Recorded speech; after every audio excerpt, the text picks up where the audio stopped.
톨스토이의 소설 이반 일리치의 죽음의 주인공 이반 일리치는 아주 젊은 시절에 이미 사회적으로 성공한 그런 법관입니다.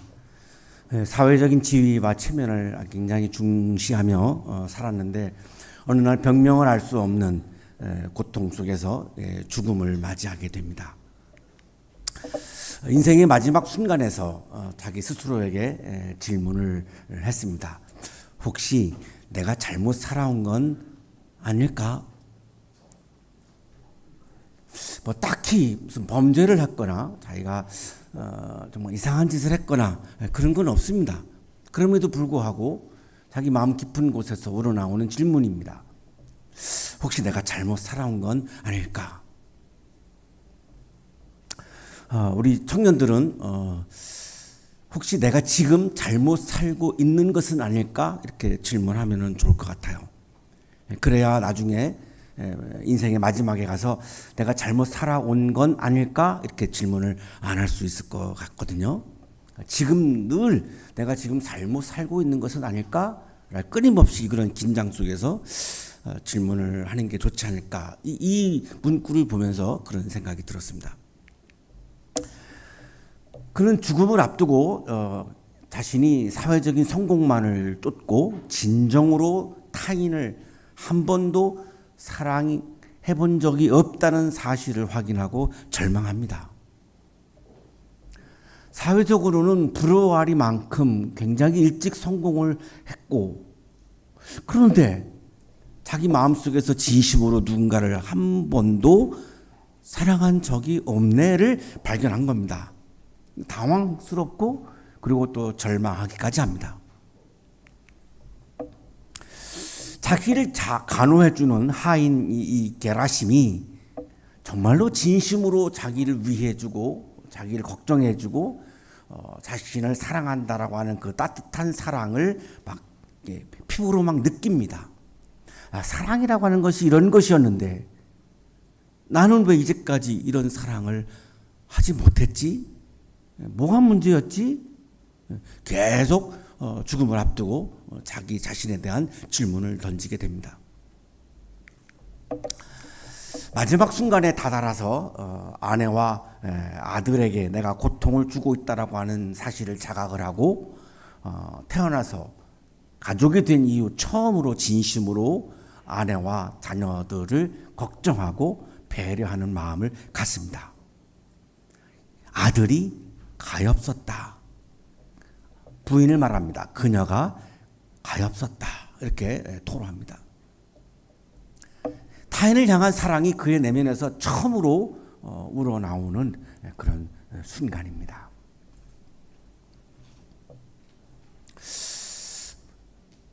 우리도 한번 질문해 볼 필요가 있는 질문이죠. 우리 대부분 다 바르게 살고 계시고 또 어느 정도 다 사회적으로 기여하고 살고 계시고 모범적으로 살고 계시고 다 우리 여기 계시는 분들은 그러신 분들인데 이건 다른 문제죠. 내가 정말로 타인을 진심으로 따뜻하게 사랑하는 마음을 가지고 살고 있는가? 이것도 완전히 다른 문제이기 때문에 질문을 해볼 필요가 있습니다. 오늘 우리들의 질문은 우리는 신앙인으로서 사랑 없이 살고 있는 것은 아닌가? 사랑이 없는 신앙을 가지고 이 정도면 됐다라고 우리가 만족하면서 살고 있는 것은 아닌가? 사랑 없이 살다가 마지막을 내가 이제 맞이하려면 어떻게 하지? 우리는 그리스도인으로서 그러면 어떤 사랑을 해야 하는 거지? 오늘 우리들의 질문입니다. 이반 일리치가 마지막 순간에 깨달은 사랑 없는 삶은 우리가 신앙인으로서 겪게 되는 자기 성찰과 매우 닮아 있습니다. 오늘 우리가 던지고 있는 또 질문과도 굉장히 같은 연속상에서 이어지고 있습니다. 성공과 경건의 형식이 있을지라도 우리 청년들은 지금 굉장히 성공을 향해서 달려가고 있습니다. 또 우리 모두는 지금 이 자리에 와서 경건의 형식에 참여하고 있고 우리는 예배 형식, 신앙의 여러 가지 형식 등에 우리는 참여합니다. 그러나 아무리 내가 성공했다 할지라도, 내가 신앙의 경건에 참여하고 있다 할지라도, 내 마음속에 정말로 내 삶 속에 사랑의 실천이 없다면, 사랑하는 마음이 없다면 그거를 온전한 신앙이라고 말할 수 있는가? 예수님께서는 마지막 시간에 죽음을 앞두고, 이반 일리치처럼요, 마지막 시간에 죽음을 앞두고 이 문제에 대한 분명한 응답을 하셨습니다. 바로 오늘의 성서일과 본문이 바로 오늘 우리들의 질문에 대한 응답입니다. 가룟 유다가 나갑니다. 이제 마지막이 다가오고 있음을 알려주고 있는 거죠. 가룟 유다는 나가서 로마 군인들에게 예수님을 팔아먹습니다. 다 눈치를 채신 예수님이 말씀하십니다. 이제는 인자가 영광을 받았고 하나님께서도 인자로 말미암아 영광을 받으셨다. 굉장히 알쏭달쏭한 말씀이죠. 자, 오늘 요한복음 13장 31절 35절의 말씀은 예수님께서 죽음을 앞두고 마지막으로 하신 마지막 말씀, 마지막이라고 하는 것은 굉장히 비장하다라고 하는 것을 담고 있습니다. 마지막 명령, 굉장히 절박한 명령입니다. 마지막 계명, 이것만은 꼭 지켜야 된다, 이런 엄청난 당부입니다. 이거를 지금 말씀을 하시는 거죠. 그런데 이 말씀을 시작하시면서 첫 말씀이 인자가 영광을 받았고, 고난이 시작되는데, 죽음이 시작되는데, 예수님의 말씀은 인자가 영광을 받았고 내가 지금 영광을 받고 있다, 이런 말씀이죠. 그래서 하나님도 나로 말미암아 영광을 받는다, 이렇게 말씀을 시작하는 거죠. 예수님께 영광은 세상의 성공이나 편안함이 아니고 하나님의 뜻을 이루는 것을 예수님은 영광이라고 생각하고 계시는 겁니다. 우리가 세상적으로 생각하는 사회적인 성공을 했을 때 영광스럽죠. 올림픽 가서 금메달을 땄을 때 영광스럽습니다. 콩쿠르에 나가서 우승하면 영광스럽습니다. 그것도 영광입니다. 영광이 아니라는 말은 아닙니다. 영광인데, 예수님이 생각하시고 예수님이 말씀하시는 영광은 우리가 생각하고 있는 그 영광과 다르다는 것입니다. 예수님이 생각하시는 영광은 내가 하나님의 뜻을 이루어 드렸을 때 내 자신이 영광스러운 겁니다. 가장 영광스러운 것은 내가 하나님의 뜻을 이루어 드렸을 때 영광스러운 거죠. 십자가의 고난은 세상의 영광의 차원에서 볼 때는 수치이고 패배입니다. 자, 그런데 하나님의 차원에서 볼 때는 하나님의 뜻이 이루어지는, 이제 부활이 이어지고 하나님의 나라가 시작되고 하나님의 나라가 완성되어져 가는 것이 출발하는, 하나님이 가장 기뻐하는 일의 출발이기 때문에 하나님께는 가장 큰 영광의 사건인 겁니다. 여기서부터 일단 우리가 생각하는 영광과 예수님이 생각하시는 영광의 갭이 참 큽니다. 우리가 세상 속에 살고 있기 때문에 우리는 사회적인 성공이나 콩쿠르 우승이나 좋은 성적이나 이걸 영광으로 생각할 수밖에 없습니다. 그러나 신앙의 차원에서는, 영적인 차원에서는, 예수님의 차원에서는 그거를 영광으로 보지 않는다는 것입니다. 그거는 내가 한 자연인으로서 경험하는 영광입니다. 그것이 가치가 없다는 게 아닙니다. 굉장히 귀한 겁니다. 굉장히 좋은 겁니다. 하지만 그거는 내가 자연인으로서 경험하는 영광이고, 신앙인으로서 겪는 영광은 그게 아니라는 겁니다. 그 영광으로 신앙인으로서의 겪는 영광을 경험할 수 없다는 겁니다. 신앙인으로서 겪는 영광은 뭐냐? 하나님의 뜻을 이루어 드렸을 때 영광스럽다는 겁니다. 예수님은 지금 제자들에게 이 새로운 차원의 영광을 보라는 겁니다.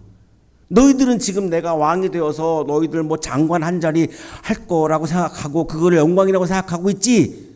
내가 생각하는 영광은 달라. 그게 아니고 하나님의 뜻을 이루어 드려서 하나님의 속성이 드러나고 하나님의 섭리가 드러나고 하나님의 사랑이 드러나고 하나님의 뜻이 이루어지고 하나님의 나라가 드러나기 시작하고, 그거야말로 내가 생각하는 최고의 영광인데 좀 이 차원의 영광을 볼 수 없겠니? 이런 말씀을 하고 있는 겁니다.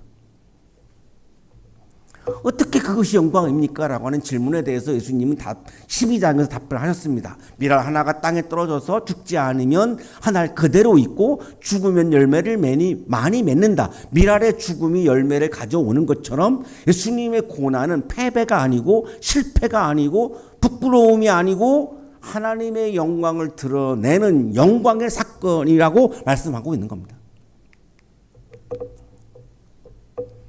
하나님께서는 인자로 말미암아 영광을 받으시는 거고 하나님께서도 인자를 영광되게 하신다.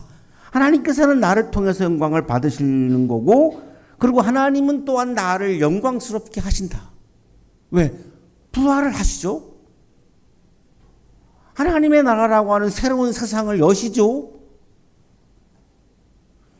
오늘 2000년이 훨씬 지난 이 시기에 우리가 지금 모여서 예수님을 경배하고 있습니다. 예수님이 말씀하신 내가 영광스럽게 될 것이다 라고 하는 이 32절의 말씀은 지금 완전히 현실이 되어 있습니다. 이게 무슨 뜬구름 잡는 말씀이 아닙니다. 지금 분명히 우리들의 경험하고 있는 현실이죠.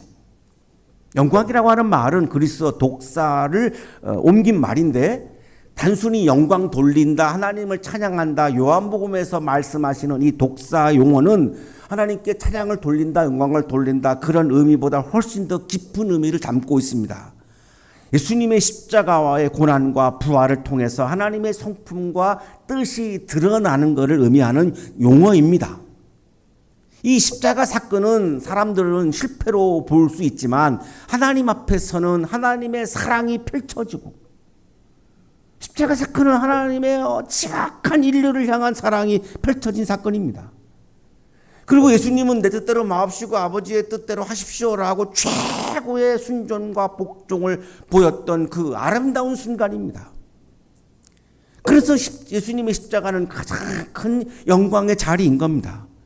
예수님은 십자가를 짊어지심으로 십자가의 고통을 감당하심으로 하나님께 영광이 되게 하신 거고 하나님께서는 그 예수님을 자신의 뜻을 드러내고 자신의 뜻에 완벽하게 복종하고 순종하는 그 예수님을 영광되게 하셨기에 지금 이 시간 우리로부터도 예배를 받고 계시고 경배를 받고 계시고 찬양을 받고 계시는 거죠. 이런 영광이 세상에 어디에 있겠습니까?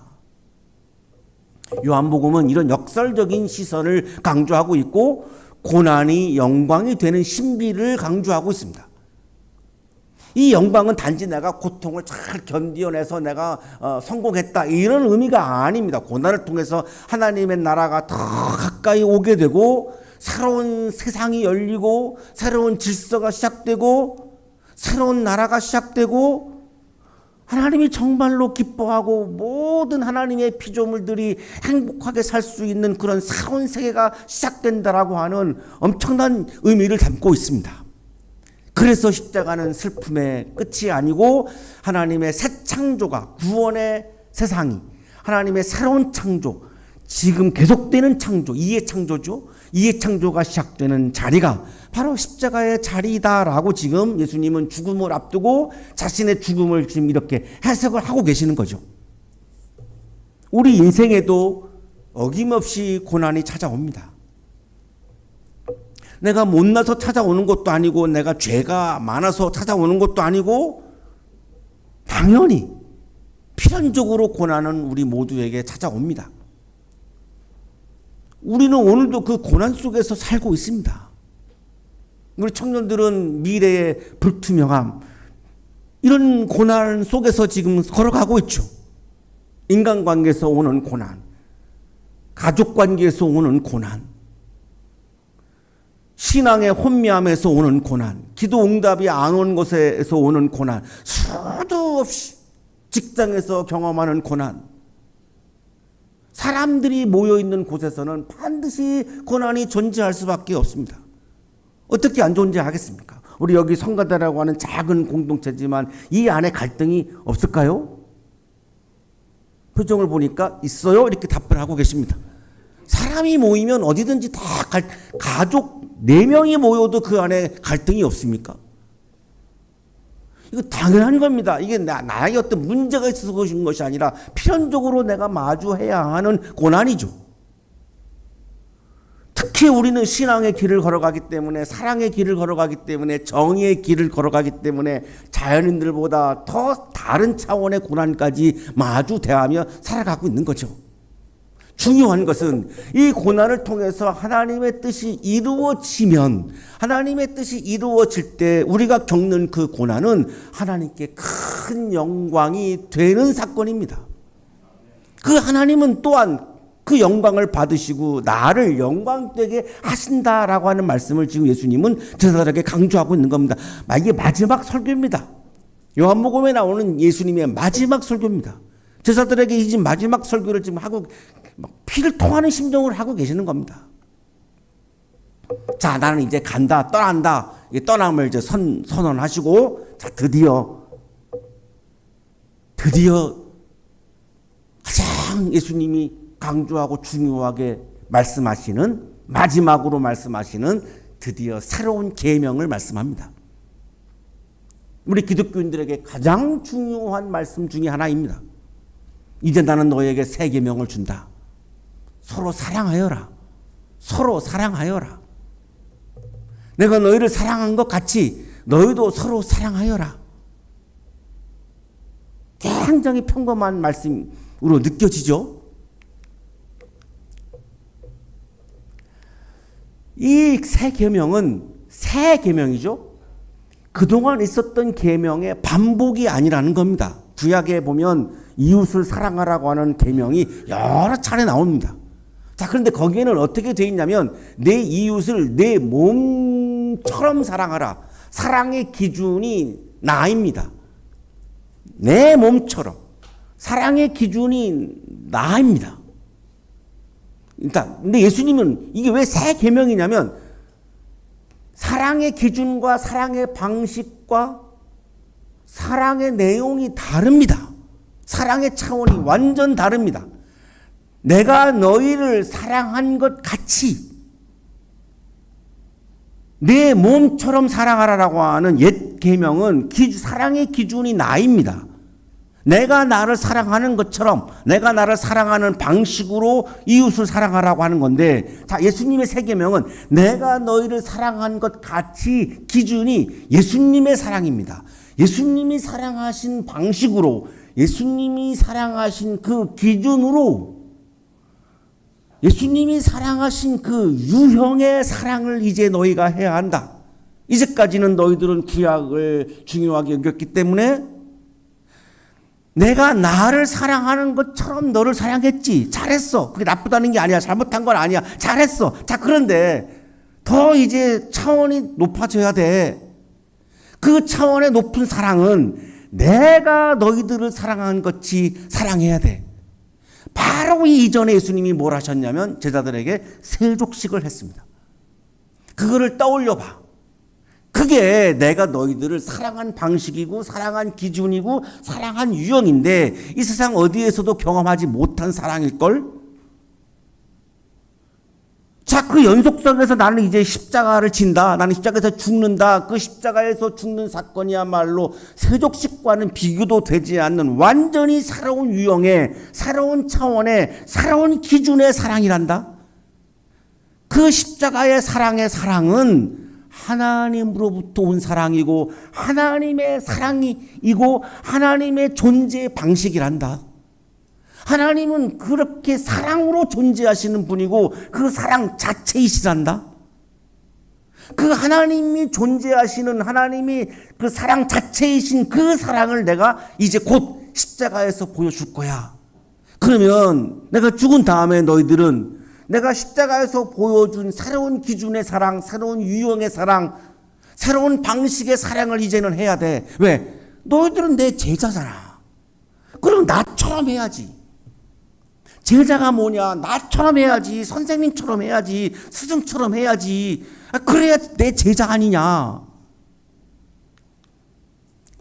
예수님이 여기서 지금 말씀하시는 새 계명, 서로 사랑하여라, 서로 사랑하라라고 하는 이 새 계명은 도덕적인 명령이 아닙니다.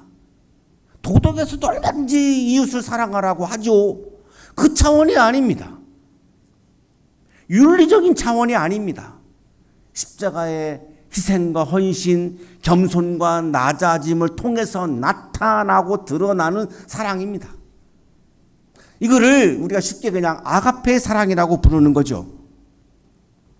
예수님께서는 베드로의 부인도 이미 알고 계셨고, 베드로의 배신은 지금 현장에서 이루어졌고, 다 알지만 그들의 발을 씻기셨습니다. 다 아시지만 그들을 위해서 자기 생명을 내어주셨습니다. 이게 예수님이 십자가에서 보여주신 새로운 유형의 사랑, 새로운 기준의 사랑, 새로운 차원의 사랑인 겁니다. 이게 어떻게 단순한 윤리적인 이상이라고 말할 수 있겠습니까? 그리스도인의 존재 방식임을 강조하고 있는 겁니다. 내 제자라면, 그리스도인이라면 이런 사랑을 가진 사람으로 존재해야 된다. 이 사랑이 무슨 기능이나 이벤트가 되어서는 안 된다.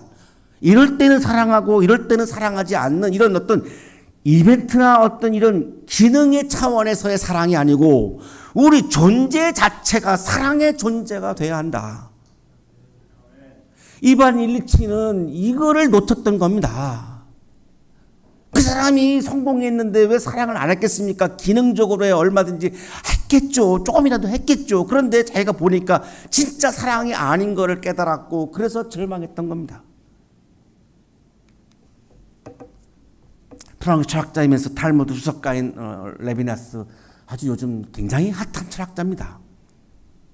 인간의 윤리에 대해서 타자의 윤리라고 부르는데요. 인간의 윤리는 타자의 얼굴 앞에서 시작된다고 말합니다. 내가 타자의 얼굴을 마주하고 있으면 그 얼굴은 단순한 이미지가 아니라고 얘기하는 겁니다.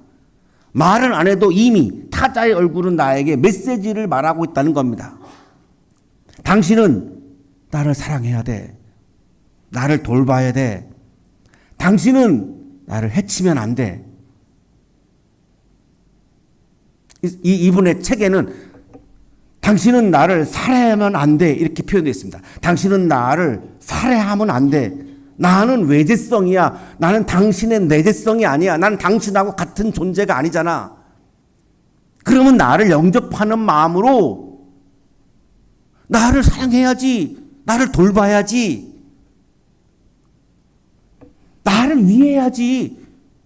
이건 너무나 인간으로서 당연한 거야. 이게 인간의 당연한 윤리야. 이렇게 말합니다. 예수님은 바로 이 레비나스가 말하는 것처럼 수많은 인류라고 하는 그 타자의 얼굴들 앞에서 무릎을 꿇으시고 그 얼굴이 나를 사랑해 주세요. 나를 구원해 주세요라고 절규하고 있는 그 수많은 인류의 얼굴들 앞에서 그 사랑을 담당하시기 위해서, 그 사랑을 감당하시기 위해서 십자가를 지신 겁니다. 이 타자들의 얼굴에 대해서 응답하신 겁니다. 무엇으로 응답하셨죠? 사랑으로 응답하신 겁니다. 십자가 위에서 예수님은 사랑론을 강의하신 게 아닙니다. 십자가의 달리심으로 사랑을 그냥 실천하신 겁니다. 이게 타자를 향한, 타자의 얼굴에 대한 예수님의 사랑의 응답이죠. 너무 어렵습니다. 그걸 어떻게 우리가 합니까? 아무리 우리가 그리스도인이지만 그걸 우리가 어떻게 합니까? 너무 어렵습니다. 이렇게 우리가 말할 수 있습니다. 당연하죠. 고르텐붐 여사는 유대인들을 숨겨주었다는 이유로 라벤스부르크 수용소에 감금됩니다. 수용소에서 끔찍한 일들을 겪습니다. 여성으로서는 도저히 표현할 수 없을 정도까지 수치와 모욕을 당합니다. 사촌 언니는 폭행과 강간을 당하다가 수용소에서 죽습니다. 베티라고 하는 언니였습니다. 전쟁이 끝났고 이분이 실학을 공부했고 세계를 다니면서 강연을 했습니다. 어느 한 강연장에서 한 나치 군인을 만납니다. 그 나치 군인은 바로 자기의 언니 베티를 강간했던 남자입니다. 그가 손을 내밀면서 고르텐붐에게 용서를 구합니다. 어떻게 용서합니까? 어떻게 그 사람을 사랑할 수 있겠습니까? 조금 전에 우리가 했던 질문, 바로 그 질문입니다. 알겠는데요, 어떻게 우리가 그렇게 그런 사랑을 실천합니까? 고르텐 분도 역시 마찬가지입니다. 어떻게 내가 이 사람을 용서할 수 있습니까? 주님께 도움을 구하는 기도를 하죠. 예수님, 나는 그를 용서할 수 없습니다. 솔직한 고백입니다. 당신의 용서를 내게 주옵소서. 나는 용서할 수 없습니다. 당신의 용서를 나에게 부어주십시오. 당신은 용서할 수 있지 않습니까? 나는 할 수 없지만. 그 기도 후에 그 남자의 손을 잡습니다. 나중에 이렇게 고백하죠. 나는 용서하지 않았습니다. 그 남자를. 내 안에 계시는 예수님이 하셨습니다. 사랑 실천을 내가 하기 어렵습니다. 그래서 예수님의 힘이 필요한 거고, 내 안에 예수님을 모셔드려야, 내 안에 예수님이 존재해야, 사랑으로 존재하시는 그 예수님이 내가 사랑을 실천하게 하시는 거지, 내 힘으로 어떻게 타자를 사랑을 실천합니까? 이기적인 존재인데. 그래서 쇼펜하우어는 이 세상에 사랑은 존재하지 않는다, 이렇게 말합니다. 솔직한 거죠. 사랑은 없다, 이렇게 말합니다. 예수님께서는 이 세 계명을 통해서 우리에게 예수님의 사랑의 실천을 모방해라. 힘들면 모방해라. 그리고 참여하라. 조금씩 조금씩 확대할 수 있도록 모방하고 참여하라. 이렇게 말씀하는 거죠. 너희가 서로 사랑하면 모든 사람이 그것으로서 너희가 내 제자인 줄 알게 될 것이다. 마지막 이 세 계명을 주는 이 설교에서 마지막 예수님의 마무리 말씀은 이겁니다. 예수님께서는 사랑을 실천하는 것이 제자의 정체성이라고 선언합니다. 사랑을 실천하지 아니하면 제자가 아니라고 말씀하는 거죠. 아무리 사회적인 성공을 해도, 아무리 내가 경건 생활을 하더라도 사랑의 실천이 없다면 제자라고 말할 수 없다라고 지금 선언하는 겁니다. 힘들면 내가 예수님의 사랑의 실천을 모방이라도 하고, 조금이라도 흉내라도 내려고 하고, 그래야 비로소 예수님의 제자가 된다고 말씀합니다. 사랑은, 예수님이 말씀하시는 세 계명에서의 사랑은 감정이 아닙니다. 선택도 아닙니다. 이건 계명입니다. 명령입니다. 내가 취사 선택하는 옵션이 아닙니다. 명령입니다. 나의 존재 방식입니다. 내가 예수님의 제자가 되기를 원한다면 나의 존재 방식입니다. 이거는 내가 취사 선택할 수 없습니다. 그래야 됩니다. 내가 사랑으로 존재해야 합니다. 그래야 내가 제자라고 말할 수 있고 그리스도인이라고 말할 수 있죠. 이 예수님의 이 마지막 계명, 이것은 나중에 요한 1서에까지도 확대가 되는데, 사랑하는 자들아 우리가 서로 사랑하자. 사랑은 하나님께 속한 것이니 하나님의 속성은 사랑이다. 하나님의 존재 방식은 사랑으로 존재하는 거다. 이렇게 다시 한번 우리들에게 확인을 해줍니다. 사랑의 실천은 하나님의 존재를, 하나님의 현존을 이 세상에 드러내는 통로라고 말씀하는 거죠. 나의 믿음이 하나님의 사랑을 이 세상에 드러낼 수가 없습니다. 나의 믿음으로 인해서 내가 갖추어진, 장착해진 사랑의 실천을 통해서 내가 하나님의 사랑을 드러낼 수 있는 거잖아요. 그래서 사랑이 없는 신앙, 사랑이 없는 경건은 이반 일리치처럼 허무해질 수밖에 없습니다. 우리 그리스도인과 교회는 이 사랑의 실천을 통해서 하나님의 사랑을 나타내고 하나님의 형상을 드러내고 하나님의 나라를 이 세상에 증언하는 겁니다. 그것이 제자의 존재의 이유라고 지금 예수님은 강조하고 있는 겁니다. 더불 신학적 몰트만은 십자가에 달리신 하나님이라고 하는 저서를 통해서 하나님의 사랑에 대해서 이렇게 말합니다. 우리가 생각하고 있는 하나님의 사랑, 전지전능하신 하나님이니까 하나님은 사랑을 통해서 이 세상에 있는 악을 다 없애버리고 불의를 다 없애버리고 그냥 우리를 다 그냥 다 좌지우지 해버리시고 그냥 완전히 좋은 세상을 하나님이 혼자 확 만들어 가시고 이렇게 우리는 상상하죠. 몰트만은 그렇게 보지 않습니다. 하나님의 사랑을 그렇게 보지 않습니다. 하나님께서는 고통을 당하시며 자신을 십자가에 달리게 하시며 십자가에 달리신다. 이리하여 그의 무조건적이고 희망으로 가득한 사랑을 완성시키신다. 하나님의 사랑은 고통당하는 사랑, 상처받는 사랑이라고 말합니다. 다시 말하면 고통을 감당하고 상처까지도 감당하면서 하시는 사랑이라는 겁니다. 우리가 예수님의 제자로서 그리스도인으로서 사랑의 실천이 어려운 장면은 그거죠. 사랑하다가 내가 상처받을 수 있으니까, 사랑하다가 내가 고통당할 수 있으니까, 사랑하다가 내가 손해볼 수 있으니까.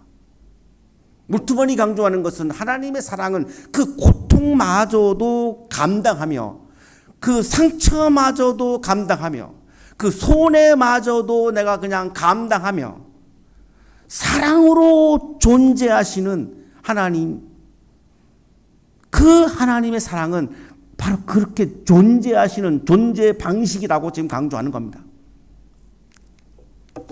사랑하는 한양 가족 여러분, 예수님께서는 죽음을 앞두시고 마지막으로 말씀하십니다. 서로 사랑하여라. 내가 너희를 사랑한 것 같이 너희도 서로 사랑하여라. 이 예수님의 마지막 말씀, 마지막 명령, 마지막 계명은 우리 그리스도인들 또 우리 한양대학교의 정체성에 관한 선언입니다. 우리 그리스도인은, 우리 교회는 사랑으로 존재해야 한다는 겁니다.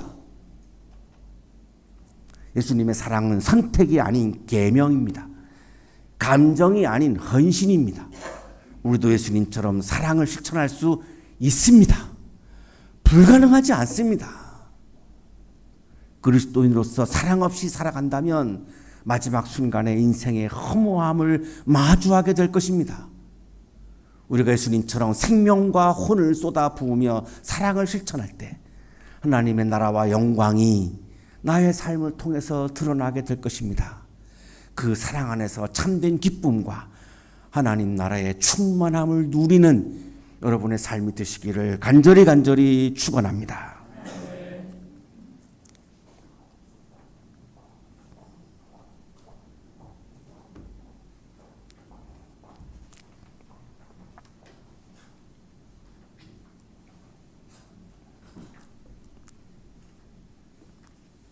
마지막 순간에 너무나 절절하게 간절하게 우리를 향하여 사랑을 실천하라고 명령하신 주님, 그 마지막 명령을 잊고 살 때가 너무나 많습니다. 믿음을 향해서 우리가 많은 노력을 하지만 사랑을 위해서 노력하지 못할 때가 너무나 많습니다. 우리를 긍휼히 여겨주시고 주님의 사랑을 우리 마음 한복판에, 마음 깊은 곳에 가득 부어 주옵소서. 주님의 사랑으로 우리도 사랑을 실천하는 그리스도인으로 존재하고 살아가게 하여 주옵소서. 예수 그리스도의 이름으로 기도하옵나이다.